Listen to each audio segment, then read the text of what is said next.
This is Our House by Michael Rosen.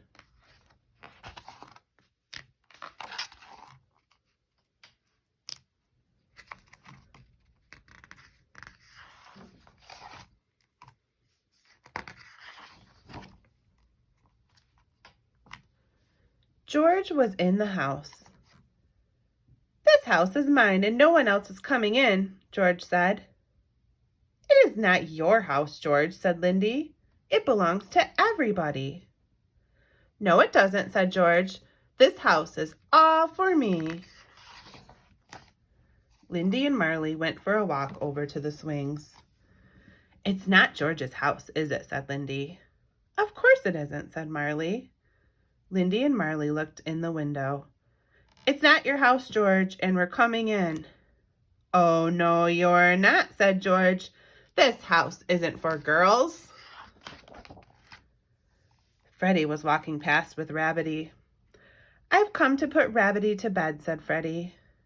"You can't," said George. "This house isn't for small people like you." Freddie took Rabbity for a ride in the car. Charlene and Marlene fixed the front wheel. "George won't let me and Rabbity in the house," said Freddie. Charlene and Marlene, Freddie and Rabbity headed straight for the house. "Stop right there," said George. "We're coming in to fix the fridge," said Charlene and Marlene. "Oh, no, you're not," said George. "This house isn't for twins."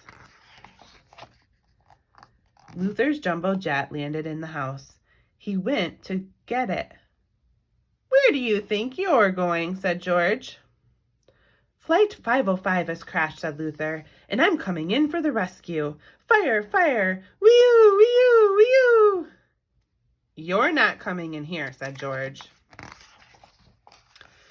Luther radioed for help, calling Dr. Sophie, calling Dr. Sophie.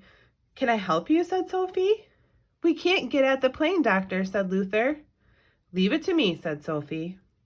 Sophie and Luther pushed through the crowd. "Make way for the doctor," said Luther. "We're coming in," said Sophie. "Oh, no, you're not," said George. "This house isn't for people with glasses." Rashida had a plan. "I'm going to tunnel in." She poked her head under the house. "Go away," said George. "This is my house." "Well, this is my tunnel," said Rashida. "Well, tunnel somewhere else," said George. "This house isn't for people who like tunnels." It was getting very noisy around the house now, and hot, and George wanted to go to the bathroom. "I'm going to leave my house now," said George, "and no one can go in it when I'm gone." George went to the bathroom. Lindy, Marley, Freddie, Rabbity, Marlene, Charlene, Luther, Sophie, and Rashida went straight into the house. George came back. There was no room for George. "This house isn't for people with red hair," said Charlene. George started to shout. George started to cry. George started to stamp his feet and kick the wall. Then he stopped. He looked. "This house is for people with red hair," said George, "and for girls and small people and twins and for people who wear glasses and like tunnels." "Because," shouted Lindy, Marley, Freddie, Marlene, Charlene, Luther, Sophie, and Rashida, "this house is for everyone."